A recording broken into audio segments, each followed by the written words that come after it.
ಅದೇ ಸೀಸನ್ ಇದ್ದವ್ರು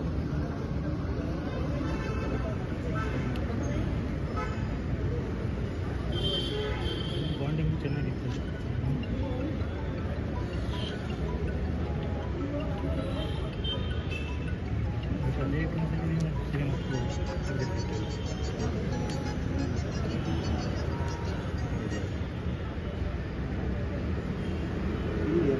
ಅಂದರೆ ಇಡೀ ಸೀಸನ್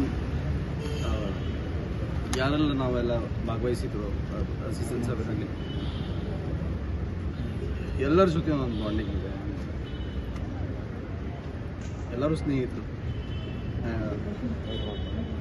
ರಾಜು ತಾಳಿಕೋಟೆಯವರು ಇಡೀ ಮನೆಯಲ್ಲಿ ಅಂದರೆ ರವಿ ಬೆಳಗೆರೆ ಸರ್ ಇದ್ದರು, ಜೈ ಜಗದೀಶ್ ಅವರಿದ್ದರು, ರಾಜು ತಾಳಿಕೋಟೆ ಸರ್ ತುಂಬ ಸೀನಿಯರ್ ಇದ್ರು ಅದರಲ್ಲಿ. ಆ್ಯಂಡ್ ತುಂಬ ತಮಾಷೆ ಆಗಿರೋರು, ತುಂಬ ಖುಷಿಯಾಗಿರೋರು. ಅವ್ರನ್ನ ಅವತ್ತಿಂದ ನೋಡಿದಾಗಲಿಂದ ಒಂದು ತುಂಬ ಒಂದು ದೊಡ್ಡ ಆಸೆ ಇವ್ರ ಜೊತೆ ಕೆಲಸ ಮಾಡಬೇಕು ಅಂತ. ನಮ್ಗೆ ಯಾವಾಗ ಈ ಒಂದು ಸಿನಿಮಾನ ನಿರ್ಮಾಣ ಮಾಡಬೇಕು ಅನ್ನೋವಂಥ ನಿರ್ಧಾರ ನಾವು ತಗೊಂಡು ಅದಕ್ಕೆ ಯಾವಾಗ ಸರಿಯಾದ ಕಾಲ ಕೊಡುವಂಥ ಇದು ಒಂದು 6 ತಿಂಗಳ ಹಿಂದುಗಡೆ ಯಾವಾಗ ಈ ಸಿನಿಮಾ ನಾವು ಮಾಡಬೇಕು ಅಂತ ನಿರ್ಧಾರ ಮಾಡಿದ್ವಿ, ಅವತ್ತೇ ನಾನು ಅವ್ರನ್ನ ಅಪ್ರೋಚ್ ಮಾಡಿದ್ದೆ. ಸರ್, ಸಿನಿಮಾ ಮಾಡ್ತಾ ಇದ್ದೀರಾ, ಯಾಕೆ ಮಾಡ್ತಾ ಇಲ್ಲ ಅಂತ. ನಿಂತಿದ್ರೆ ಹೇಳೋ ಮಾಡ್ತೀನಿ ಅಂತ ಹೇಳಿದ್ರು ಅವರು. ಅದಾದ ನಂತರ ಬೆಂಗಳೂರಿಗೆ ಒಂದು ದಿವಸ ಬಂದರು. ಅವರು ಇವಾಗ ರಂಗಾಯಣದಲ್ಲಿ ಡೈರೆಕ್ಟರ್ ಆಗಿದ್ದಾರೆ. ಬೆಂಗಳೂರಿಗೆ ಒಂದು ದಿವಸ ಬಂದು ನಮ್ಮ ಇಡೀ ಚಿತ್ರತಂಡನ ಮೀಟ್ ಮಾಡಿಕೊಂಡು ತುಂಬ ಅಂದರೆ ನಾವು ನಮ್ಮ ಸಿನಿಮಾಗೆ ಮೊದಲು ಸೆಲೆಕ್ಟ್ ಮಾಡಿದಂತಹ ಆರ್ಟಿಸ್ಟ್ ರಾಜು ತಾಳಿಕೋಟೆ ಸರ್. ಯಾಕಂದರೆ ಆ ಪಾತ್ರ ಬರೆಯೋ ಟೈಮಿಂದನೂ ನಾವು ಅವ್ರ ಬಗ್ಗೆ ಯೋಚನೆ ಮಾಡಿದ್ವಿ.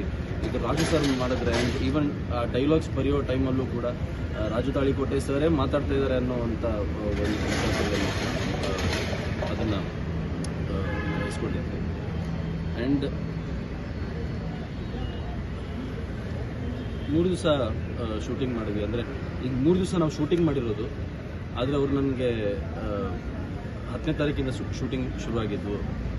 ನನಗೆ ಅವ್ರು 9ನೇ ತಾರೀಕಿಗೆ ಬಂದರು. ಅಂದರೆ ಅವ್ರ ಸ್ನೇಹಿತರ ಜೊತೆ, ಅವರಿಬ್ಬರು ಸ್ನೇಹಿತರ ಜೊತೆ 9ನೇ ತಾರೀಕಿಗೆ ಬಂದು ನಮ್ಮ ಇಡೀ ಚಿತ್ರತಂಡದ ಜೊತೆಯಲ್ಲಿದೆ. ಒಂದು ದಿವಸ ನಾನು ಉಡುಪಿ ಮಂಗಳೂರು ಎಲ್ಲ ನೋಡಿಕೊಂಡು ಒಂದು ಸ್ವಲ್ಪ ಅಲ್ಲಿಂದೆಲ್ಲ ಫಿಶು ಅದೆಲ್ಲ ತಿನ್ಕೊಂಡು ಬರಬೇಕು ಅಂತ ಇದೆಲ್ಲ ನಮ್ಮ ಟೀಮ್ ಜೊತೆ ಹಂಚ್ಕೊಂಡು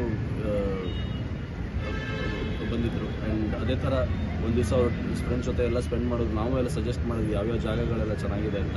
ಅದರ ನಂತರ 10ನೇ ತಾರೀಕಿಂದ ನಮ್ಮ ಜೊತೆ ಶೂಟಿಂಗಿಗೆ ಜಾಯ್ನ್ ಆದರು. ಆ್ಯಂಡ್ 10, 11, 12 3 ದಿವಸ ಜೊತೆ ಶೂಟ್ ಮಾಡಿದ್ದೀವಿ. ನಿನ್ನೆ ರಾತ್ರಿ ನಾವೆಲ್ಲ ಯೂಶ್ವಲಿ ಬೆಳಿಗ್ಗೆ 6 ಗಂಟೆಗೆ ಶೂಟ್ ಮಾಡೋಕ್ಕೆ ಶುರು ಮಾಡಿಬಿಡ್ತೀವಿ. ಈಗ 6 ಗಂಟೆಗೆಲ್ಲ ಸೆಟ್ಟಲ್ಲಿ ಇರ್ತೀವಿ, ಶೂಟ್ ಮಾಡೋಕ್ಕೆ ಶುರು ಮಾಡ್ತೀವಿ. ಸೊ ಯೂಶ್ವಲಿ ಸರ್ ಒಂದು 7:30, 8 o'clock ಅವರು ಜಾಯ್ನ್ ಆಗ್ತಾರೆ. 6 ಗಂಟೆ ಒಳಗಡೆ ಶೂಟಿಂಗ್ ಮುಗಿದಿತ್ತು ನಿನ್ನೆ. ಸೊ ಅದೆಲ್ಲರೂ ಒಂದು 9:30, 10 ಗಂಟೆಗೆಲ್ಲ ಮಲಗಿಬಿಡ್ತೀವಿ. ಅದು ಸ್ವಲ್ಪ ಹೆಬ್ರಿ ಕಡೆ ಶೂಟ್ ಮಾಡ್ತೀವಿ ನಾವು. ನಿನ್ನೆ ಶೂಟ್ ಮಾಡಿ ಎಲ್ಲ ಮುಗಿಸಿ ಬಂದ ಮೇಲೆ ರಾತ್ರಿ ಊಟವೆಲ್ಲ ಮಾಡಿ ಅವರು ಒಂದು 11 ಗಂಟೆಗೆ ಟೀಮ್ ಜೊತೆ ಮಾತಾಡಿದ್ದಾರೆ. ನಾಳೆ ಎಷ್ಟು ಗಂಟೆಗೆ ಅಂತೆಲ್ಲ ಕೇಳಿದ್ದಾರೆ. ನಾವು ಅವ್ರ ಟೈಮ್ ಕೋಆರ್ಡಿನೇಟ್ ಮಾಡಿದ್ದೀವಿ. ಅದರ ನಂತರ 11 ಗಂಟೆಗೆ ಅವರಿಗೆ ಟೀಮ್ ಕಡೆಯಿಂದ ಕೋಆರ್ಡಿನೇಟ್ ಆಗಿರೋದು, ಅವ್ರು ಕಾಲ್ ಮಾಡಿರೋದಕ್ಕೆ. ಅದರ ನಂತರ 11:59ಕ್ಕೆ ಅವರು ನಮ್ಮ ಮ್ಯಾನೇಜರಿಗೆ ಫೋನ್ ಮಾಡಿದ್ದಾರೆ. ನನಗೆ ಉಸಿರಾಡೋಕ್ಕೆ ಸ್ವಲ್ಪ ಕಷ್ಟ ಆಗ್ತಾ ಇದೆ, ಒಂಚೂರು ಹಾಸ್ಪಿಟಲ್ ಕರ್ಕೊಂಡು ಹೋಗ್ಬೇಕು ಅಂತ. ನಾನು ರಾಜು ಸರ್ನ ಸೆಟ್ಟಲ್ಲೂ ಅಷ್ಟೇ ತುಂಬ ಪ್ಯಾಂಪರ್ ಮಾಡಬೇಕು ಅವ್ರನ್ನ. ಸೆಟ್ಟಲ್ಲೂ ಅದೇ ಥರ ಪ್ಯಾಂಪರ್ ಮಾಡಿದ್ದೀವಿ. ಆ್ಯಂಡ್ ನಾನು ಯಾವ ರೂಮಲ್ಲಿದ್ನೋ ಅದೇ ರೂಮ್ ಹಿಂದ್ಗಡೆ ರಾಜು ಸರ್ ಇದ್ದರು. ಸೊ ಇಮಿಡಿಯೇಟ್ಲಿ ನಮ್ಮ ಕಾರ್ ತೊಗೊಂಡು ಅವ್ರನ್ನ ಅದೇ ಕಾರಲ್ಲಿ ಕೂರಿಸ್ಕೊಂಡು ನಾನು ಮತ್ತು ನಮ್ಮ ಟೀಮ್ನ ಇಬ್ಬರು ಹುಡುಗರು ಇಮಿಡಿಯೇಟ್ಲಿ ಹೆಬ್ರಿ ಹತ್ರ ಇರುವಂಥ ಹೆಬ್ರಿ ಹೆಲ್ತ್ ಕೇರ್ ಅನ್ನುವಂಥ ಹಾಸ್ಪಿಟಲ್ ಕರ್ಕೊಂಡೋಗಿ ಅಲ್ಲಿ ಹೋಗ್ತಿದ್ದಂಗೆ ಆಲ್ಮೋಸ್ಟ್ ಅವ್ರ ಪಲ್ಸ್ ಫುಲ್ ಡೌನ್ ಆಗಿಬಿಟ್ಟಿತ್ತು. ಬಟ್ ಇಮಿಡಿಯೇಟ್ CPR ಎಲ್ಲ ಮಾಡಿ we got is pulse back. ಅದರ ನಂತರ ಇಮಿಡಿಯೇಟ್ ಮಣಿಪಾಲಿಗೆ ಕರ್ಕೊಂಬಂದ್ವಿ. ಒಂದು 12 ಗಂಟೆ 12:15 ಅಷ್ಟರಲ್ಲಿ ನಾವು ಹೆಬ್ರಿಯಲ್ಲಿದ್ವಿ. 1 ಗಂಟೆ ಅಷ್ಟರಲ್ಲಿ ನಾವು ಮಣಿಪಾಲಲ್ಲಿದ್ವಿ.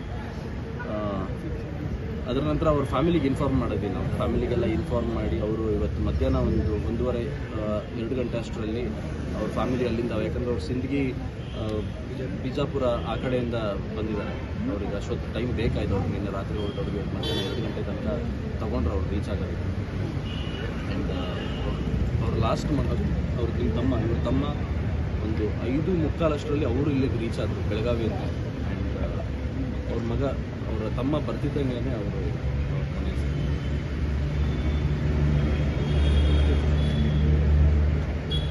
ಇವತ್ತೊಂದು ದಿವಸ ಶೂಟಿಂಗ್ ಇದ್ದಿತ್ತು. ಆದರೆ ಅದರಲ್ಲಿ ಸಂಪೂರ್ಣ 40 ದಿವಸ ರಾಜತಾಳಿ ಕೋಟೆ ಸರ್ದೆ ಶೂಟ್ ಇದ್ದಿತ್ತು. ಅವರು ಇವ್ರ ಮಗನೂ ನನಗೆ ಅವ್ರ ಮಗಳು ನನಗೆ ಹೇಳ್ತಾ ಇದ್ರು ಅಂದರೆ ಯಾವ ಸಿನಿಮಾನೂ ಮಾಡ್ತಾ ಇಲ್ಲ ಇವಾಗ ನಾನು, ಬಟ್ ಅವ್ನು ನನ್ನ ಮಗ ಇದ್ದಂಗೆ ಅವನಿಗೋಸ್ಕರ ಈ ಸಿನಿಮಾ ಮಾಡ್ಬೇಕು ನಾನು ಅಂತ ಹೇಳಿ